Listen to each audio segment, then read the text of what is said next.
Hello guys, welcome back to our channel. இன்னைக்கு நம்ம ஒரு ட்ரெடிஷனல் ஸ்வீட் ரெசிபி தான் பார்க்க போறோம்.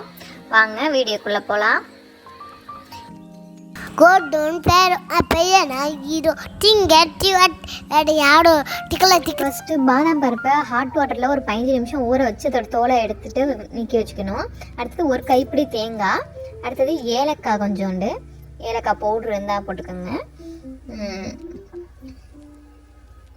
ஒவ்வொருத்தவங்க ஒவ்வொரு மாதிரி செய்வாங்க. எங்களுக்கு இந்த மெத்தட் ரொம்ப பிடிக்கும், டேஸ்ட்டு நல்லாயிருக்கும். ஒரு தடவை நீங்கள் ட்ரை பண்ணி பாருங்கள், கண்டிப்பாக உங்களுக்கும் பிடிக்கும். இதை நல்லா பேஸ்ட் பண்ணி அரைச்சி எடுத்துக்கணும். அது தொட்டு பார்த்தாலே இந்த மையாக இருக்கிற மாதிரி தெரியும் பாதாம் பருப்போட. இது நல்லா அரைச்சி எடுத்துகிட்டு அடுத்தது முட்டை, நமக்கு தேவையான அளவு முட்டை எடுத்துக்கலாம். இதுதான் இந்த அளவு தான் அப்படிங்கிறதெல்லாம் கிடையாது. ஒரு முட்டைக்கு 2 டேபிள் ஸ்பூன் சுகர் போட்டுப்போம். சுகர் அதிகமாக சாப்பிட்றவங்க கொஞ்சம் கூட போட்டுக்கோங்க, இல்லை கம்மி பண்ணுறாங்கனாலும் அவங்கவுங்க விருப்பத்துக்கு போட்டுக்க வேண்டியதான். தேவையான அளவு சீனி போட்டுட்டு கொஞ்சமாக அது ஸ்வீட்டை என்ஹான்ஸ் பண்ணுறதுக்காக சால்ட்டு கொஞ்சமாக தட்டி விட்டுக்கிறோம். அதுக்கப்புறம் இதையும் நல்லா மிக்சியில் கையால் பீட் பண்ணலாம். ஆனால் மிக்சியில் அரைச்சா அது நல்லா நிறைய நுர வரும். பீட்ரு இருந்தாலும் பீட்ரு யூஸ் பண்ணி அரைச்சிக்கோங்க. அதுக்கப்புறம் அதோடு இந்த தேங்காய் பாதாம் மிக்சர்லாம் இருக்குல்ல, அதையும் நல்லா அரைச்சி கலந்து எடுத்துக்கணும். அதில் நம்ம பேக்கெட் பால் எவ்வளோ நமக்கு தேவைப்படுதோ அந்த அளவுக்கு பேக்கெட் பால் ஊற்றி கலந்து வச்சுக்க வேண்டியதான்.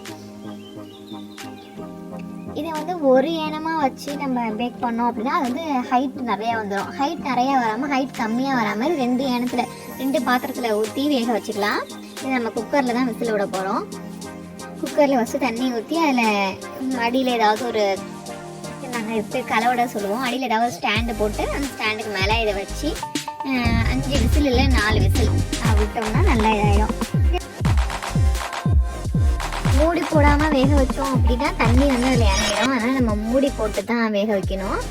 மூடி போட்டு வேக வச்சப்போ அது நல்லா அப்படியே நம்ம டீமோல்ட் பண்ணோம்னு வச்சுக்கோங்களேன். அது நம்ம அடியில் நெய் தடவிட்டு அதில் ஊற்றி வச்சுருந்தோம்னா அப்படியே அழகாக வந்துடும்.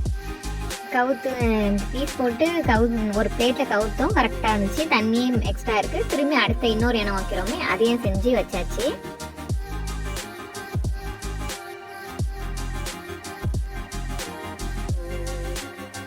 இதை நம்ம வேணுங்கிற மாதிரி சின்னதாக துண்டு போடுறாங்க சரி, பேசா துண்டு போடுறாங்க சரி, துண்டு போட்டு எடுத்து காமிக்கிற பாருங்க. நல்லா சாஃப்டாக இருக்கும், வாயில் வச்சதுமே கரையும்.